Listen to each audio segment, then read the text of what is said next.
يا مكة يا مكة يا حرما أشجانا نلت عيزا وطبت السلام علیکم ورحمۃ اللہ وبرکاتہ۔ آج ہم آپ کے سامنے عورت کی پیدائش کو بیان کریں گے کہ اللہ نے مرد کو کیسے پیدا کیا اور عورت کو کیسے پیدا کیا۔ جب اللہ نے حضرت آدم علیہ نبینا علیہ السلام کو پیدا کرنے کا ارادہ کیا تو اللہ نے ایک پتلا بنایا اور اس کو جنت کے باہر پھینکوا دیا، اور ایک روایت میں آتا ہے کہ وہ 30 دن جنت سے باہر پڑا رہا اور شیطان اس کے ارد گرد گھومتا رہا اور اس کے پتلے کے پیٹ کو بچا کر دیکھتا تھا بار بار اور کہتا تھا کہ اس کے اندر زیادہ خواہشات کو بھر دیا گیا ہے، ہوس کو بھر دیا گیا ہے۔ اور روایت میں آتا ہے کہ اس پتلے پر 29 دن تک کے لیے غموں کی بارش کو برسایا گیا، اور ایک دن خوشی کا دن آیا جس دن غموں کی بارش اس پتلے پر نہیں برسی۔ اس بات سے پتہ چلتا ہے کہ مرد بنسبت عورت کے بہادر ہے، طاقتور ہے، غموں کو سہنے والا ہے، صبر کرنے والا ہے۔ اور جب حضرت آدم علیہ نبینا علیہ السلام کو جنت میں پیدا کر دیا گیا تو قرآن کہتا ہے وَقَانَ الْإِنسَانُ عَجُولًا، جب ہم نے حضرت آدم علیہ نبینا علیہ السلام کے اندر روح پھونکی تو ابھی روح ناک تک ہی پہنچی تھی کہ الحمدللہ کہہ ڈالا۔ تو اس سے پتہ چلتا ہے کہ افضل الذکر لا الہ الا اللہ ہے۔ اللہ تبارک و تعالیٰ نے وہ الفاظ ذہن میں ڈالا کہ حضرت آدم علیہ نبینا علیہ السلام نے سب سے پہلا جملہ جو تھا وہ اللہ کی تعریف بیان کی تھی۔ اور جب کمر تک روح پہنچی تو حضرت آدم اٹھ کر بیٹھ گئے۔ اس کا نقشہ قرآن کریم نے یوں کھینچا ہے کہ وَقَانَ الْإِنسَانُ عَجُولًا، بے شک انسان جلد باز ہے، ابھی پورا مکمل تخلیق نہیں ہوا کہ اٹھ کر بیٹھ گیا۔ لیکن بہرحال ہم بتانا عورت کی پیدائش چاہ رہے تھے تو وہیں پر اپنے ٹاپک کو واپس لے آتے ہیں۔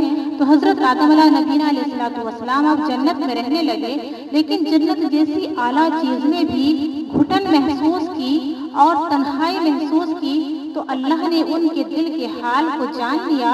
اللہ تو علیم بذات الصدور ہے، اللہ علیم بذات الصدور ہے، دلوں کی باریک بینی کو جاننے والا ہے، دلوں کے حال کو جاننے والا ہے، لطیف خبیر ہے۔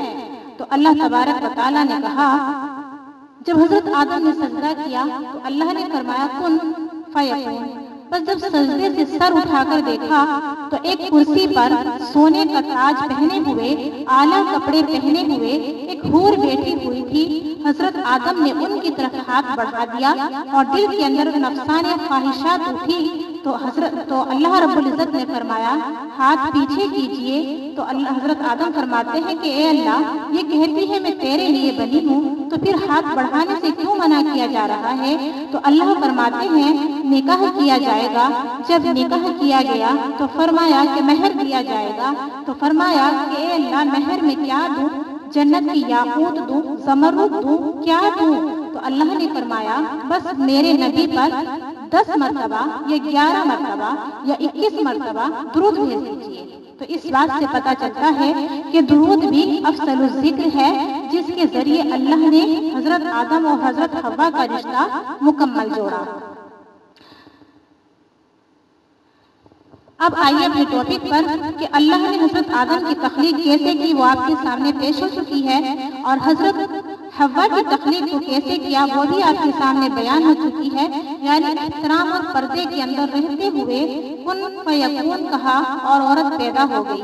یہاں سے اس بات کو ہمیں معلوم ہے، اس بات کو جاننا چاہیے کہ ہمیں اللہ نے کس احترام کے ساتھ، کس عزت کے ساتھ تخلیق کیا، لیکن اگر عورت اپنے جذبات اور اپنے احترام اور اپنی عزت کا لحاظ رکھتی ہے تو یہ عورت پیدائش کے اعتبار سے واقعی ایک عورت ضرور کہلاتی ہے، لیکن یہ مردوں کی جماعت اور عورتوں کی جماعت سب میں مل کر جب بیٹھتی ہے تو تو اس کا دماغ مردوں کے دماغ کو دیمک کی طرح کھا جاتا ہے۔ اس کے اوصاف بہت زیادہ ہے۔ اس کی عقل، سمجھ اور بوجھ واقعی باکمال ہے۔ اس کے اوصاف مردوں کی جماعت میں مثل یاقوت اور زمرد اور خالص زر کے ہیں۔ چنانچہ اس کا تصور یعنی عورت کا تصور دماغوں کو کھوکھلا کر دیتا ہے۔ اگر عورت کی پیدائش کی تشبیہ ایک بلند و بالا پھلدار درخت کی شاخ سے دی جائے تو فرمایا کہ یہ بھی عورت کی پیدائش کی توہین ہے، کیونکہ اللہ نے اس کی پیدائش اس سے بھی زیادہ احترام کے ساتھ کی ہے، اور یہ اس کی پیدائش درخت کی شاخ سے بھی زیادہ بلند و بالا ہے۔ اور اگر اس عورت کی پیدائش کی تشبیہ مشک، عنبر اور شہد سے دی جائے تو اس بات میں بھی عورت کی ذلت ہے اور توہین ہے، کیونکہ یہ اپنے اندر اخلاق کی خوشبو مشک اور عنبر سے زیادہ رکھتی ہے اور زبان کے اندر شہد سے زیادہ مٹھاس رکھتی ہے۔ اور اگر اس عورت کی تشبیہ سورج اور چاند سے دی جائے، فار ایگزامپل سورج مؤنث ہے اور چاند مذکر ہے، لیکن سورج مؤنث ہونے کے باوجود بھی مذکر یعنی چاند سے زیادہ روشنی پھینکتا ہے، اس لیے اس عورت کی تخلیق کی جو تشبیہ ہے وہ سورج سے دی جائے تو فرمایا نہیں، یہ بھی عورت کی پیدائش کی توہین ہے۔ اللہ اکبر۔ تو پھر اس عورت کی تشبیہ کس چیز سے دی جائے گی؟ کیا کوئی چیز ایسی دنیا میں نہیں ہے جو عورت کی پیدائش کی تشبیہ بیان فرمائے؟ ہے، اور وہ ہے روزہ۔ اللہ کیا فرماتا ہے کہ روزے دار کا بدلہ میں خود دوں گا۔ اللہ نے فرمایا کہ قیامت کے دن ہر اعمال کا ثواب میں فرشتوں سے دلواؤں گا، لیکن روزے کا جو بدلہ ہے، روزے کی جو جزا ہے وہ میں خود دوں گا۔ اور اس روزے کا بدلہ کیا ہے؟ اللہ فرماتے ہیں کہ روزے کا بدلہ میں خود ہوں۔ تو فرمایا کہ عورت کی مثال اس روزے دار کی طرح ہے جس کے سامنے طرح طرح کے کھانے اور رنگ رنگ کی نعمتیں رکھی ہوئی ہوں، اور وہ ٹائم دیکھ رہا ہو کہ کب ٹائم ہو اور میں نعمتوں پر لپک پڑوں۔ بس اس عورت کی مثال اس روزے دار کی طرح ہے کہ پاک باز عورتیں اپنے آپ کو جیسے رات کو چاند ستاروں کے ساتھ نظر آتا ہے، لیکن ہر آنکھ سورج اور چاند کو گرفت کرنے سے عاجز ہے، اسی طرح ایک پاک باز عورت کے جسم کو جو چاند اور ستاروں سے نپٹا ہوا ہے وہ ہر آنکھ سے محفوظ اپنے آپ کو بچا کر رکھتی ہے اور اپنی عزت اور عصمت کا لحاظ کرتی ہے۔ اور اگر یہ عورت بن سنور کر پنکھڑی جیسے گلاب کے جیسے لپ اور سڈول بدن اور اپنا جو حسن اللہ نے دیا ہے، جو عشق سر سے پاؤں تک اللہ نے اس کے اندر محفوظ کیا ہے، اگر کسی مرد کے سامنے آ جائے لے کر تو اچھے عقل مندوں اور پاک بازوں اور پارساؤں کے دل ہلا دیتی ہے۔ اور اگر یہی عورت اپنے قدر و منزلت کو بھول جائے اور اپنی زبان کو تلوار سمجھ کر سونت لے تو اچھے بہادر میدان چھوڑ کر بھاگ جاتے ہیں۔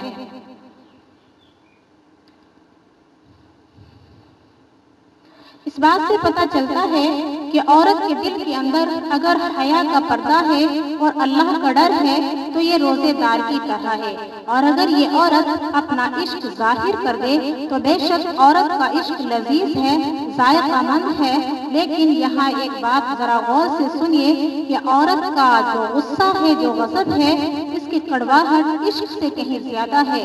اگر وہ ایک قطرہ سمندر کے پانی میں ڈال دے تو پورے سمندر کو کڑوا بنا دے۔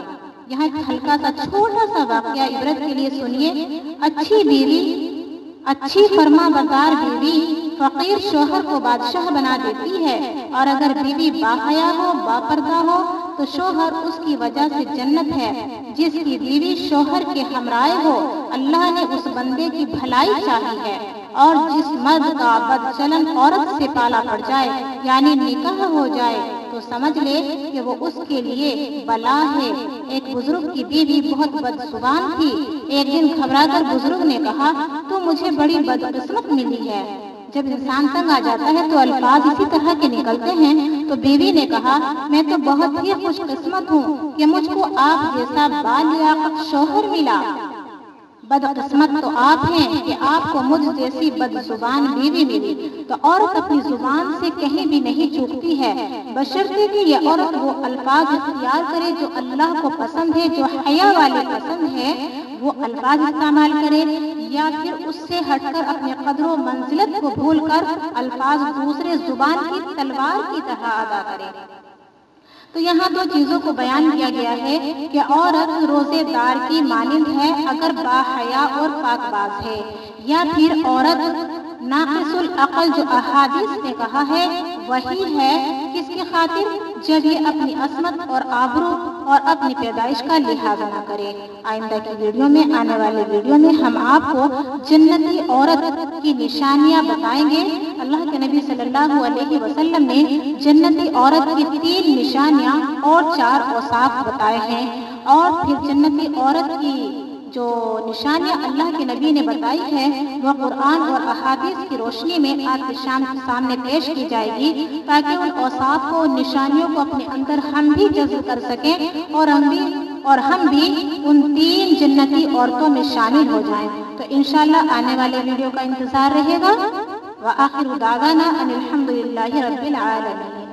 ویڈیو اچھا لگے تو لائک ضرور کیجیے اور کمنٹس کرنا نہ بھولیں۔